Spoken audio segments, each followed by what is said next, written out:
ಸುವರ್ಣ ನ್ಯೂಸ್ಗೆ ಮತ್ತೆ ಸ್ವಾಗತ. ಪ್ರತಿ ವರ್ಷದಂತೆ 2011ನೇ ಸಾಲಿನ ರಾಜ್ಯ ಚಲನಚಿತ್ರ ಪ್ರಶಸ್ತಿ ಯಾರ್ಯಾರಿಗೆ ಲಭಿಸಲಿದೆ ಅನ್ನೋ ಕುತೂಹಲಕ್ಕೆ ತೆರೆ ಬಿದ್ದಿದೆ. ರಾಜ್ಯ ಪ್ರಶಸ್ತಿ ಘೋಷಣೆಯಾಗಿದ್ದು ಒಟ್ಟು 28 ವಿಭಾಗಗಳಿಗೆ ಪ್ರಶಸ್ತಿ ಪ್ರಕಟವಾಗಿದೆ.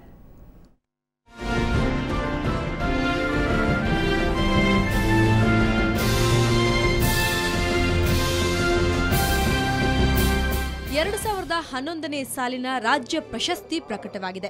ಪ್ರತಿ ವರ್ಷದಂತೆ 2011ನೇ ಸಾಲಿನಲ್ಲೂ ಒಟ್ಟು 28 ವಿಭಾಗಗಳಿಗೆ ಪ್ರಶಸ್ತಿ ಪ್ರಕಟಿಸಲಾಗಿದೆ. ತೀವ್ರ ಪೈಪೋಟಿ ಮಧ್ಯೆಯೂ ಕೆಲ ಚಿತ್ರಗಳನ್ನು ಆಯ್ಕೆ ಮಾಡಲಾಗಿದೆ. ಅರ್ಜುನ್ ಸರ್ಜಾ ಮುಡಿಗೆ ಅತ್ಯುತ್ತಮ ನಟಗರಿ,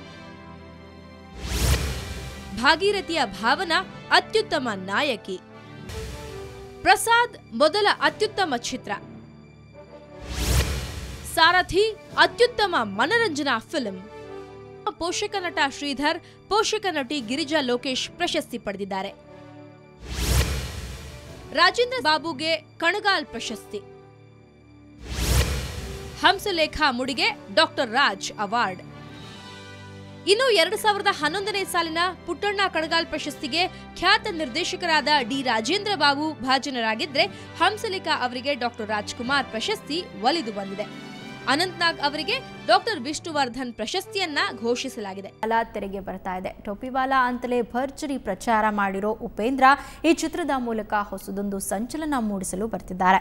ಇದೇ ದಿನ ಕಪಟ ಸನ್ಯಾಸಿಗಳ ಕತೆ ಆಧರಿಸಿದ ಯಾರಿವನು ಸಿನಿಮಾ ಕೂಡ ತೆರೆಗೆ ಬರ್ತಿದೆ. ಟೋಪಿವಾಲಾ ಇದು ಪ್ರಭಾಕರ್ ಅಭಿನಯಿಸಿದ ಕ್ಯಾರೆಕ್ಟರ್ ಹೆಸರು. ಅಂತ ಚಿತ್ರದಲ್ಲಿ ಟೈಗರ್ ಪ್ರಭಾಕರ್ಗೆ ಇದೇ ಹೆಸರಿತ್ತು.